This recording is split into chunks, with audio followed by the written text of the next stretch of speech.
Tua palavra é lâmpada para os meus pés, Senhor. Bem-vinda, bem-vindo ao nosso encontro com a palavra, lâmpada para os meus pés. Em nome do Pai, e do Filho, e do Espírito Santo. Amém.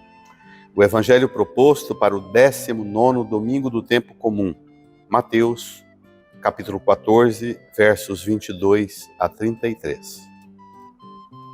Depois da multiplicação dos pães, Jesus mandou que os discípulos entrassem na barca e seguissem à sua frente para o outro lado do mar, enquanto ele despediria as multidões. Depois de despedi-las, Jesus subiu ao monte para orar a sós. A noite chegou e Jesus continuava ali sozinho. A barca, porém, já longe da terra, era agitada pelas ondas, pois o vento era contrário.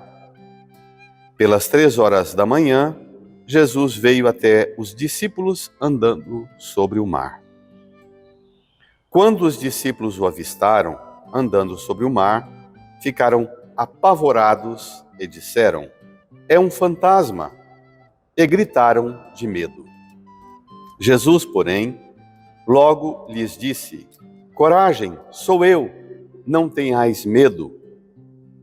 Então Pedro lhe disse: "Senhor, se és tu, manda-me ir ao teu encontro, caminhando sobre a água." E Jesus respondeu: "Vem." Pedro desceu da barca e começou a andar sobre a água, em direção a Jesus. Mas, quando sentiu o vento, ficou com medo e, começando a afundar, gritou: "Senhor, salva-me!"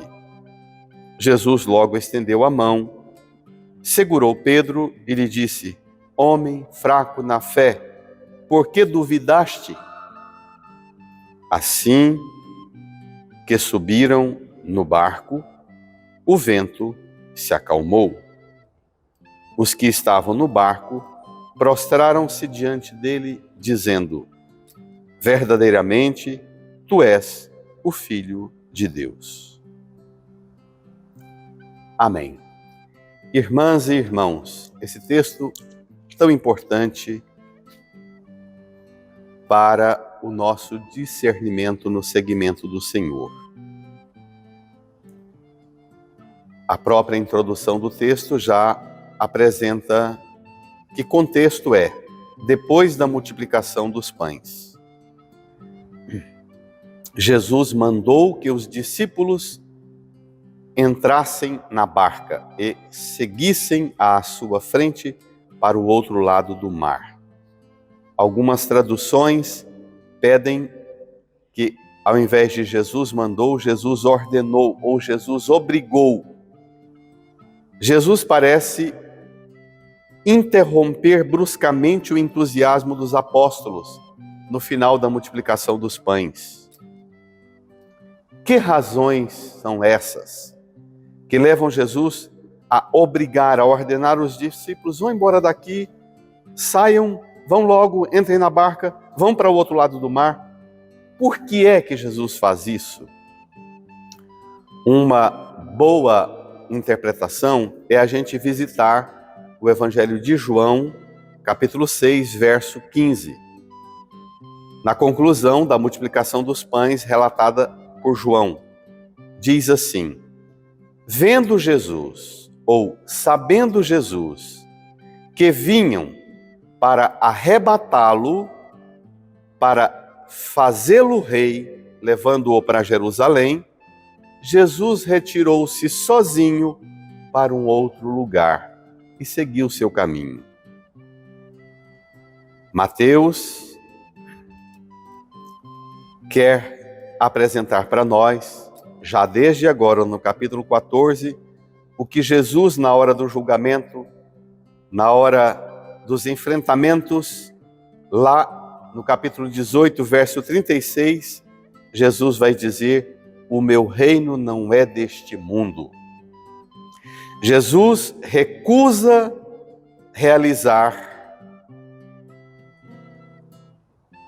a sua vida e a sua missão messiânica ao modo das esperanças populares. Jesus recusa a realeza como a multidão e os discípulos, de certo modo, esperam.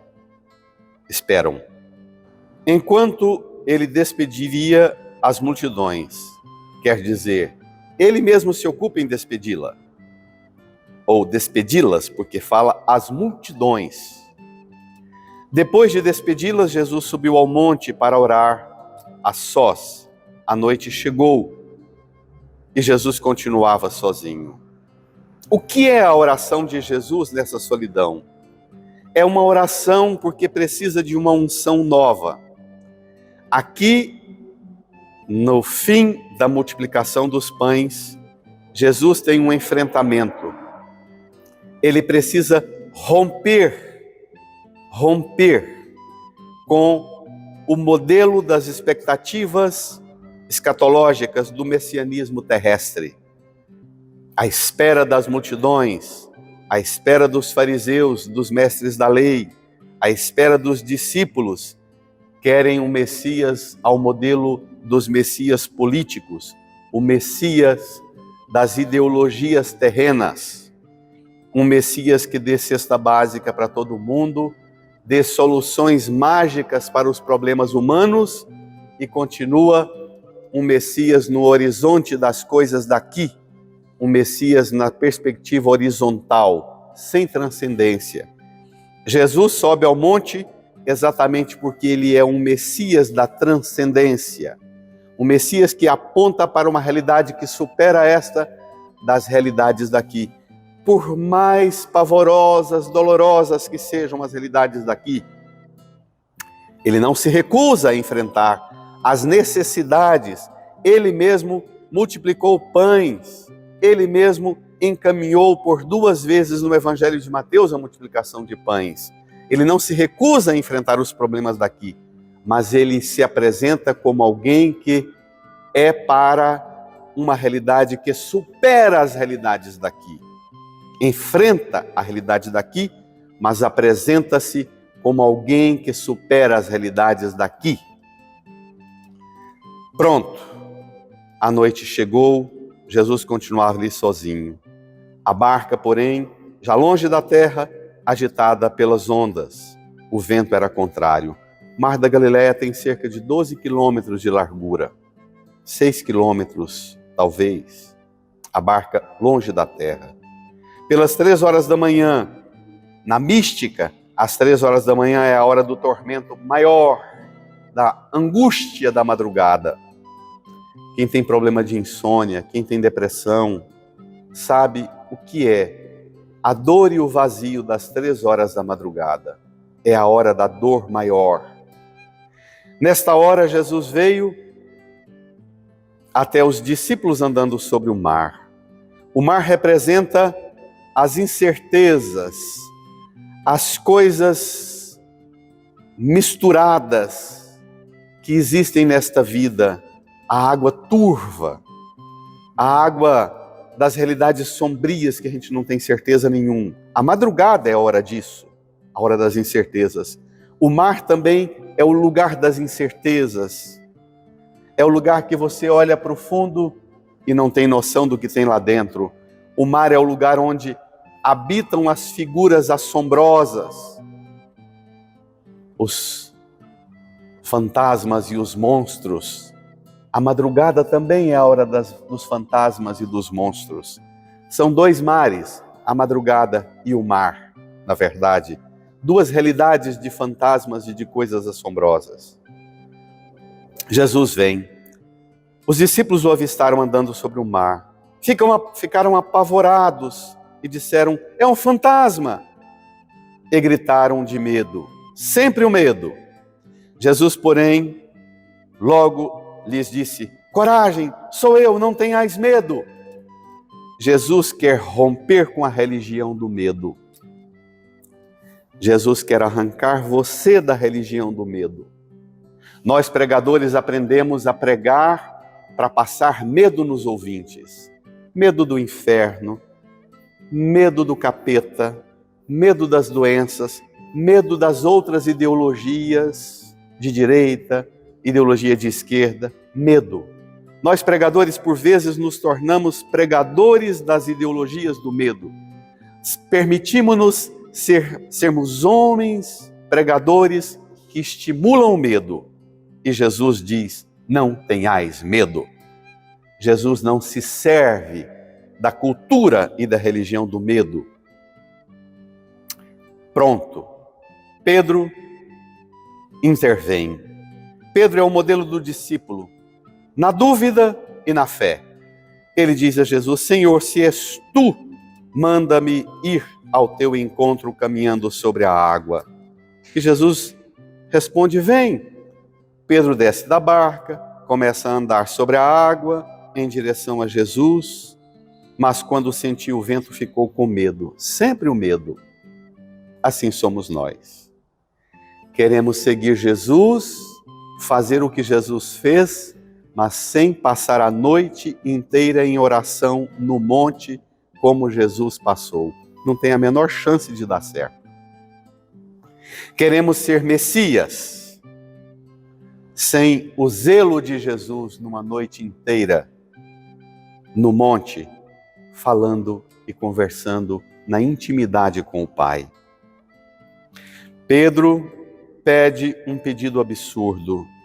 Manda-me ir ao teu encontro caminhando sobre as águas. Por que Pedro não teve um discernimento de pedir outra coisa? Cuidado com o que você pede. Às vezes você pede para Deus coisas que você não mede as consequências do que você está pedindo. Você pede e Deus até te atende, mas você não tem condições para acolher aquilo que você pediu. É isso que aconteceu com Pedro. Pedro pede, ele não pede que acalme o vento, ele não pede para que o Senhor tire o medo, ele pede para ser uma religião de aventureiros, pregadores aventureiros, uma igreja de aventureiros, de gente vivendo uma religião das manifestações mágicas, da fé mágica, poderosa, da fé tomada de fenômenos sobrenaturais. Que pena esse tipo de pregador. Começou a afundar e gritou, Senhor, salva-me! Mas Pedro, não peça somente, Senhor, salva-me porque estou afundando, porque eu pedi um absurdo e estou afundando no absurdo que eu pedi.